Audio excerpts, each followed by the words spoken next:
Around Portland Timbers, what have you seen from them on film that's going to give you guys a challenge tomorrow? Well, they're scoring a lot of incredibly entertaining goals. That would be one of them. And I'm not just talking about the bicycle kick, but they've got some, imagination to their final third movements. They've got some quality. They're getting a couple of guys coming back off injury. That's going to help them. So, dangerous attacking team.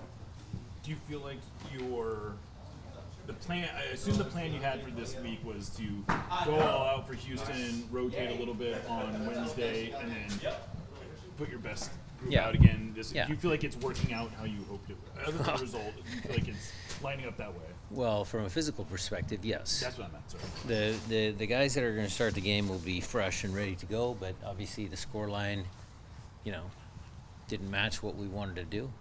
So you always, run the risk of when do you make changes. I felt the team that we put out against LAFC had a good performance against them in the first game. Didn't manifest itself. There was an extra game rest, so could I have sprinkled in a few more so-called regulars? Maybe. But let's just see how this group starts the game and ends the game, because it needs to be with high energy if we expect to come out with any sort of result. Stephen talked a lot about mental rehabilitation as well as physical when he gets a day off like that. How do you as a coach manage your players' mental load as well as their physical load during a season?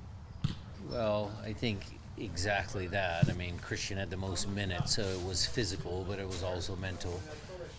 Steph, goalkeepers have a really unique position because they stand around, watching things, and then they have to be ready at a moment's notice. So for them, a lot of that is mental. And certainly at Steph's age, a little bit of recovery on the physical side isn't bad as well. So, you always try and put that in there. Do you ever see mental stress, I guess, play out in a player, or how does that usually come out? Well, there's mental stress, there's confidence issues, there's, on the positive side, there's guys that like Masowski that think every time he touches the ball he's going to score. There's guys that play with confidence you can see in how they play and move. So the mental side of the game as it relates to performance is critical. Is there a new or anything different about Jackson Rankin's status going into this game? No, but he was in full training today. Obviously, you get a better result. You get to learn a lot from it. What is it that you could take from that game, although it was rotated and midweek, that maybe you can take in some sort of way to this Portland game to be better at it? Well, I think to manage both games might not be it. What we did is learning tools as far as, taking a goal on a corner kick, the second action. Some young guys that came out of Saze and, Kalani, assessing their performances for years to come in the future. We did probably more of that, more general principles and individuals, rather than, okay, we're watching this game because we're going to play Portland. Ryan, did you feel you had a lack of connectedness, though, in that game? Something you had done well.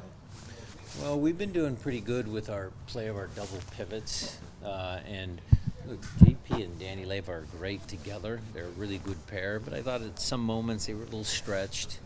We weren't able to really, keep the ball for as long as we would have liked in the right areas. But that's not just on them. I mean, there were other guys involved in that, and we just weren't able to establish some of the good possession that we've had in the last run of 5 games. One thing you've done well is possession with a purpose. Yeah. And just how important is that going to be? Well, that's going to be critical. We would love for all of their talented guys that they have that like to score goals. I'd like to see them defend a little bit. That would be helpful. Yep. Does that kind of go into how you limit a team that has a lot of speed and wants to get out wide and play as direct as Portland does to kind of minimize that? Look, they're a good transition team. Anytime you can establish possession, especially in your opponent's half of the field, and you're in good spots with your possession, it's easier to counter-press. You mentioned the set piece defending. Are you seeing anything consistently this year? Last 2 years, you were one of the best set piece defending teams in the league. This year hasn't been quite up to that level. That was just a error by us as coaches, we need to be a little bit more clear in our communication to the players on that first play. Top of the box wasn't covered. And who was covering it, what happened in here, inside the box. You know, we have to make sure that we give the players clear direction. And so we cleared it up.